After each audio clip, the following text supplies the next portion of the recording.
आप देख रहे हैं केकेडी न्यूज। आम आदमी पार्टी के संयोजक और दिल्ली के पूर्व मुख्यमंत्री अरविंद केजरीवाल चुनावी मोड में आ गए हैं। 22 सितंबर को 11 बजे आम आदमी पार्टी दिल्ली के जंतर मंतर पर जनता की अदालत का आयोजन करेगी। इस कार्यक्रम में अरविंद केजरीवाल अपनी बात रखेंगे। पार्टी के नेता गोपाल राय ने ये जानकारी दी है। पार्टी ने सभी सांसदों, विधायकों और पदाधिकारियों को जंतर मंतर पर मौजूद रहने के लिए कहा है। इसे आम आदमी पार्टी की चुनावी तैयारी के रूप में देखा जा रहा है। हिमाचल प्रदेश में आज मुख्यमंत्री सुखविंदर सिंह सुक्खू के नेतृत्व में मंत्रिमंडल की बैठक का आयोजन हुआ। इस बैठक में हिमाचल के कई मुद्दों पर कैबिनेट ने मोहर लगाई। मंत्रिमंडल ने फैसला लिया कि 780 मेगावाट की जल विद्युत परियोजना को Himachal Pradesh power corporation limited को सौंपेगी। अमृतसर दिल्ली और अमृतसर कटरा तक बुलेट ट्रेन में लोग जल्द ही सफर का आनंद लेंगे।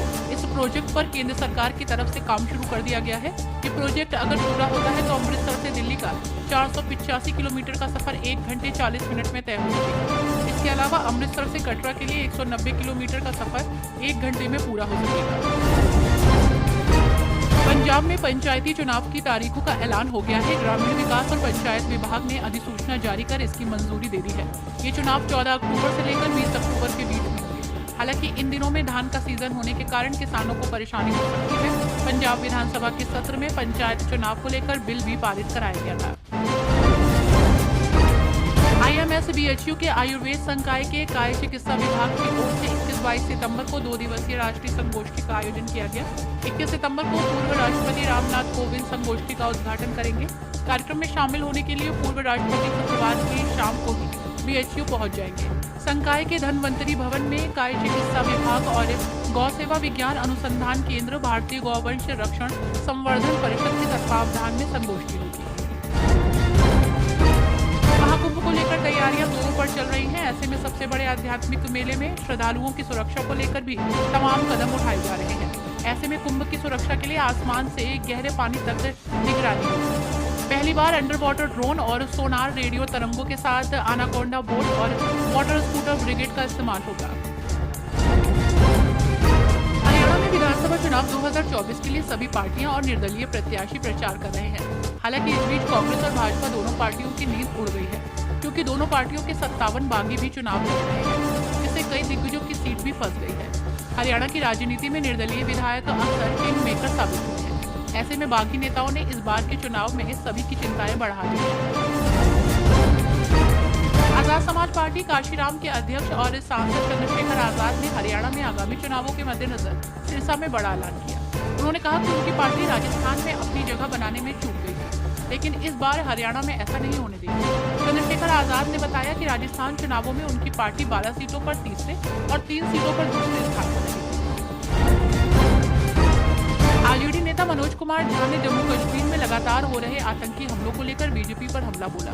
मनोज कुमार झा ने कहा कि 11 साल से सुन रहे हैं आतंकवादी प्रवृत्ति को खत्म कर देंगे, लेकिन आपने क्या तैयारी की है? इतनी बड़ी बड़ी बातें धारा 370 खत्म करने के बाद कह रहे थे। जब तिरंगे में लिपटा हमारे जवान का शव आता है तो सिर्फ श्रद्धांजलि से इतिश्री नहीं होती। कांग्रेस नेता शकील अहमद खान ने बीजेपी गवर्नमेंट पर निशाना साधते हुए कहा कि जो भी अपोजिशन के लीडर इस देश में जो भी सवाल उठाता है वो जेल की सलाखों के पीछे जाए, कंप्रोमाइज करे या उसको प्रताड़ित किया जाए। उन्होंने कहा कि बीजेपी की सरकार में एक ट्रेंड बन गया है, किस तरह से अपोजिशन के नेताओं को प्रताड़ित किया जाए। शिमला मस्जिद विवाद थमने का नाम नहीं ले रहा है। इसे लेकर नेताओं की प्रतिक्रिया भी सामने आ रही है। इस बीच इस मामले पर कंगना रनौत का बयान सामने आया है। उन्होंने कहा कि प्रदेश में पिछले 1-1.5 साल से जिस तरह से समुदाय विशेष के लोगों की संख्या बढ़ी है, उससे अपनी सुरक्षा को लेकर प्रदेश की जनता चिंतित है। मंडी सांसद ने कहा कि सरकार खामोश है, इसलिए लोगों ने अब चीजें अपने हाथ में ले ली हैं। पंजाब के पूर्व मंत्री साधु सिंह धर्मसोत को आय से अधिक संपत्ति मामले में हाईकोर्ट से जमानत मिल गई है। हालांकि वन घोटाले के मामले में उनकी याचिका खारिज कर दी गई है। धर्मसोत ने इन दोनों मामलों में अपनी गिरफ्तारी को अवैध बताते हुए हाईकोर्ट में याचिका दायर की थी। हाईकोर्ट ने आज उनकी याचिका को खारिज कर दिया। हरियाणा चुनाव को लेकर सियासी गलियारों में तैयारियां जोरों से चल रही हैं। सभी दलों के नेता अपने खेमे को मजबूत करने में जुटे हैं। इस बीच मुख्यमंत्री नायब सिंह सैनी की प्रतिक्रिया सामने आई है। उन्होंने एक बार फिर कांग्रेस पर निशाना साधा है। उन्होंने कहा कांग्रेस की दुकान खाली हो चुकी है, उसकी दुकान में झूठ का सामान है। जम्मू कश्मीर में हो रहे चुनाव के पहले प्रदेश का सियासी पारा हाई चल रहा है। इस बीच नेशनल कॉन्फ्रेंस के उपाध्यक्ष उमर अब्दुल्ला ने केंद्र की बीजेपी नित सरकार को मुसलमान विरोधी करार देते हुए कहा, आजादी के बाद ये पहली ऐसी सरकार है जिसमें देश में 14% मुस्लिम आबादी होने के बाद भी एक भी मुस्लिम मंत्री नहीं है। मुख्यमंत्री सुखविंदर सिंह सुक्खू आज सुबह अचानक आईजीएमसी पहुंचे। खबरें सामने आई कि उन्हें पेट दर्द की शिकायत हुई थी, जिसके बाद उपचार करवाने के लिए सुबह अस्पताल पहुंचे। चिकित्सकों ने इस दौरान उन्हें प्राथमिक उपचार दिया है, तो वहीं ब्लड सैंपल लेकर जांच के लिए लैब भेजे हैं, तो वहीं डॉक्टर ने इस दौरान उन्हें आराम करने की सलाह दी है। जम्मू कश्मीर के चुनाव को मद्देनजर रखते हुए सभी राजनीतिक दलों ने अपने प्रचार प्रसार तेज कर दिए हैं। ऐसे में कांग्रेस अध्यक्ष मल्लिकार्जुन खड़गे आज जम्मू कश्मीर के पूर्व मुख्यमंत्री और पार्टी उम्मीदवार ताराचंद के लिए प्रचार करेंगे। जम्मू कश्मीर के सीमावर्ती क्षेत्र खौर में एक रैली को संबोधित करेंगे। सामने आई जानकारी के मुताबिक पहले वो संवाददाता सम्मेलन को संबोधित करेंगे, बाद में कांग्रेस प्रमुख खौर में एक सार्वजनिक बैठक को संबोधित करेंगे। कांग्रेस नेता राहुल गांधी के बयान को लेकर सियासी बवाल मचा है। आपको बता दें कि कांग्रेस नेता राहुल गांधी के खिलाफ सिख समुदाय की धार्मिक भावनाओं को कथित तौर पर आहत करने के आरोप में छत्तीसगढ़ में 3 प्राथमिकी दर्ज की गई है। पुलिस ने शुक्रवार को बताया कि राहुल गांधी पर हालिया अमेरिका में सिखों पर की गई टिप्पणी को लेकर ये केस दर्ज किए गए हैं। कांग्रेस ने बद्रीनाथ की भांति केदारनाथ विधानसभा सीट पर उपचुनाव में विजय पाने को लेकर अपना अगला लक्ष्य बनाया है। पार्टी के सामने भाजपा के गढ़ को भेदने की चुनौती तो है ही, लेकिन इससे पहले गुटबंदी पर अंकुश लगाने के मोर्चे पर उसे परीक्षा देनी है। पार्टी के वरिष्ठ नेताओं के साथ समन्वय स्थापित करने को लेकर बनाई गई प्रदेश कांग्रेस समन्वय समिति के सदस्य स्वयं खींचतान का शिकार हैं। दिल्ली के देवली विधानसभा सीट से आम आदमी पार्टी के विधायक प्रकाश जारवाल ने राउजी वेन्यू कोर्ट में एक याचिका दायर की। उन्होंने अदालत से डॉक्टर राजेंद्र भाटी सुसाइड मामले में कुछ सबूत पेश करने के लिए इजाजत देने की मांग की, तो वहीं कोर्ट ने उनके वकील को तय प्रक्रिया के मुताबिक अलग से आवेदन दाखिल करने को कहा है। जम्मू कश्मीर के विधानसभा चुनाव को धार देने के लिए आज केंद्रीय गृह मंत्री अमित शाह मेंढर पहुंचे, जहां जनसभा को संबोधित करते हुए उन्होंने कहा कि 90 के दशक में जम्मू कश्मीर में कितनी गोलीबारी होती थी, याद है ना आपको? अब गोलीबारी होती है क्या? पहले यहाँ गोलीबारी इसलिए होती थी क्योंकि पहले यहाँ के आका पाकिस्तान से डरते थे, अब पाकिस्तान प्रधानमंत्री नरेंद्र मोदी से डरता है। तिरुपति मंदिर में लड्डू प्रसाद में जानवरों की चर्बी होने की बात से हंगामा मचा है। विवाद के बाद अब कर्नाटक के सिद्धारमैया सरकार एक्शन में आ गई है। सिद्धारमैया सरकार ने एक निर्देश जारी किया है, जिसमें राज्य के मंदिर प्रबंधन निकाय के अंतर्गत आने वाले सभी 34,000 मंदिरों में नंदिनी ब्रांड के घी का इस्तेमाल अनिवार्य किया गया है।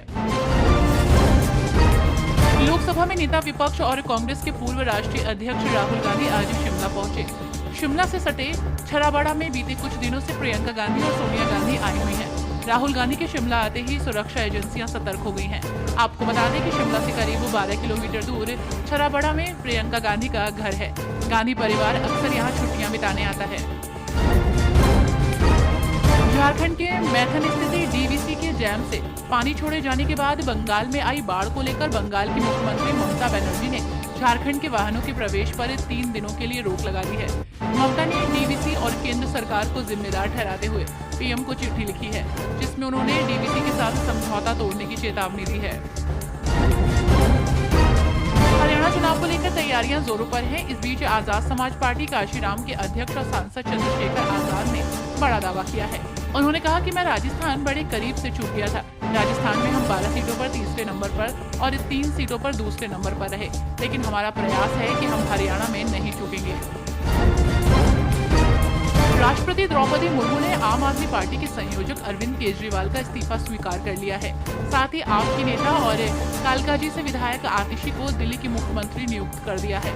इसके अलावा 5 अन्य मंत्रियों की नियुक्ति को भी मंजूरी मिल गई है। आज शाम 4:30 बजे उपराज्यपाल निवास पर शपथ ग्रहण कार्यक्रम होगा। दिल्ली में नए सीएम आतिशी के शपथ ग्रहण से पहले नेताओं की प्रतिक्रिया आनी शुरू हो गई है। इस बीच आप नेता गोपाल राय का बयान सामने आया है। उन्होंने कहा कि दिल्ली सरकार की फ्री योजनाओं को बंद होने से बचाना हमारे सामने सबसे बड़ी चुनौती है। बीजेपी हर हाल में इन योजनाओं को बंद करना चाहती है। जम्मू कश्मीर चुनाव को मद्देनजर रखते हुए कांग्रेस अध्यक्ष मल्लिकार्जुन खड़गे आज जम्मू कश्मीर के पूर्व उप मुख्यमंत्री और पार्टी उम्मीदवार ताराचंद के समर्थन में चुनाव प्रचार करने के लिए जम्मू पहुंचे। उन्होंने कहा कि हमने 7 गारंटियों की घोषणा की है। इसमें हमारा पहला मुद्दा जम्मू कश्मीर को राज्य का दर्जा दिलाने का है। हर परिवार का 25 लाख का बीमा देंगे। हर जिले में अस्पताल, परिवार की मुखिया महिला को हर महीने 3000 रुपए दिए जाएंगे। आरजेडी नेता मृत्युंजय तिवारी ने कहा कि चंद्रबाबू नायडू जी ने जो सवाल खड़े किए हैं और जो ये मामला प्रकाश में आया है वो करोड़ों हिंदुओं की आस्था से जुड़ा गंभीर प्रश्न है। तिरुपति मंदिर की जो ख्याति है और यहाँ के प्रसाद पर जो सवाल उठे हैं वो एक गंभीर विषय है। इसका दूध का दूध और पानी का पानी होना चाहिए।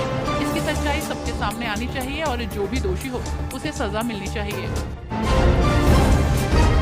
हरियाणा में आज भाजपा नेता और पूर्व अंतर्राष्ट्रीय पहलवान बबीता फोगाट ने पार्टी कार्यकर्ताओं के बीच बड़ा बयान दिया। उन्होंने कहा कि विप्लव देव आज हमारे बीच मौजूद हैं और उन्होंने हमें जीत का मंत्र दिया है। उनके मार्गदर्शन से कार्यकर्ताओं में नई ऊर्जा का संचार हुआ है। हम सभी उनका गर्मजोशी से स्वागत करते हैं। साथ ही उन्होंने कहा कि हम सभी मिलकर चरखी दादरी और हरियाणा में कमल का फूल खिलाएंगे। आम आदमी पार्टी की नेता आतिशी ने दिल्ली के मुख्यमंत्री पद की शपथ ले ली है। दिल्ली के उपराज्यपाल विनय कुमार सक्सेना ने आज राजनिवास में आयोजित सादे कार्यक्रम में आतिशी को सीएम पद की शपथ दिलाई। इसी के साथ आतिशी दिल्ली की तीसरी और सबसे कम उम्र की महिला मुख्यमंत्री बन गई है। जलस्तर का निरीक्षण किया गया। आपको बता दें कि मुख्यमंत्री ने निरीक्षण के क्रम में अधिकारियों से विस्तृत जानकारी ली। गंगा नदी के बढ़ते जलस्तर के निरीक्षण के दौरान सीएम नीतीश कुमार ने पटना के जिलाधिकारी को निर्देश दिया कि गंगा नदी के किनारे वाले क्षेत्रों में बढ़ते जलस्तर को ध्यान में रखते हुए पूरी तरह अलर्ट रहे और सारी तैयारियां पूर्ण रखें। बिहार चुनाव से पहले प्रदेश में नेताओं के पाला बदलने का सिलसिला चल रहा है। इस बीच भाजपा के जिला महामंत्री रहे राकेश विश्वास ने पार्टी से इस्तीफा देकर राजद का दामन थाम लिया।